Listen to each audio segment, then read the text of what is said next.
এরকম হয়রানি কেন হচ্ছে আমি এটাই বুঝতে পারছি না।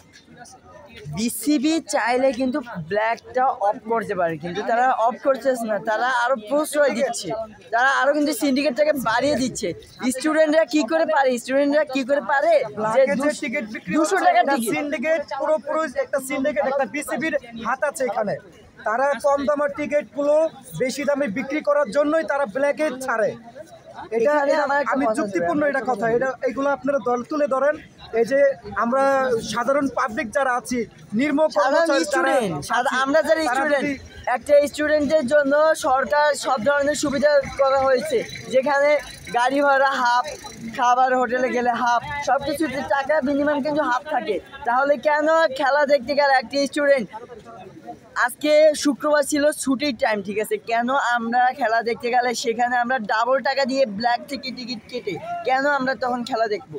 এই নিয়েই তো কথা, যে এটা কিন্তু বিসিবি কিন্তু চাইলে এটা সম্ভব, চাইলে কিন্তু এটা ব্ল্যাকটাকে অফ করতে পারে, বন্ধ করতে পারে, এটা কিন্তু প্রশ্রয় দিচ্ছে কিন্তু তারা। এইটাই আমি চাই যে বিসিবি, আমার কাছে একটা অনুরোধ বিসিবির কাছে, ব্ল্যাকে টিকিট বিক্রয়টা অফ করুক, আর কিছু না, আর কিছু চাই না, সুষ্ঠুভাবে সবাই খেলা দেখতে পারুক, স্টুডেন্টরা কেউ হতাশ হয়ে নিরাশ হয়ে বাড়ি না ফিরে যায়। That's it. ন্যাশনাল যখন টুর্নামেন্ট হওয়ার কথা, টুর্নামেন্ট হয় যেমন সিরিজ, টি20 সিরিজ, বাইরের সাথে ওয়ানডে সিরিজ, এইসব খেলার সময় কিন্তু একই অবস্থা কিন্তু দেখা যায়, সেমই। এখন পর্যন্ত আমি কোনো চেঞ্জ দেখি না। যতই কমপ্লেন করুক না কেন, যতই প্রেসের সামনে কথা বলি না কেন, বৃথাই, এগুলো সবই কিন্তু আমি দেখছি বৃথা। কারণ এগুলো কথা বলে তারা কিন্তু এগুলো গায়ে লাগায় না। দর্শক হিসেবে আপনি কি মনে করেন এই ক্ষেত্রে আসলে বিসিবি কি পদক্ষেপ নিতে পারে, বা তাদের আসলে এখন করণীয়টা কি? বিসিবির এটা করণীয় একমাত্র যে বিসিবি কিন্তু চাইলেই সব পারে। 50% যদি অনলাইনে দেয়, 50% যদি এখানে সরাসরি বিক্রি করে, তাহলে কিন্তু চাইলেই সম্ভব, ঠিক আছে। অনলাইনে তারা কিন্তু রেগুলারলি এগুলো বিক্রি করতে পারে 50%, এবং এখান থেকে 50% যদি এখান থেকে বিক্রি করে, 50% অনলাইন থেকেও বিক্রি করে, তাহলে কিন্তু এরকম সমস্যাটা সম্মুখীন হতে হয় না। বেসিক্যালি এটাই, যদি 50% যদি অনলাইনে তারা টিকিটটা ছাড়ে, তাহলেই যথেষ্ট, আর কিছু না।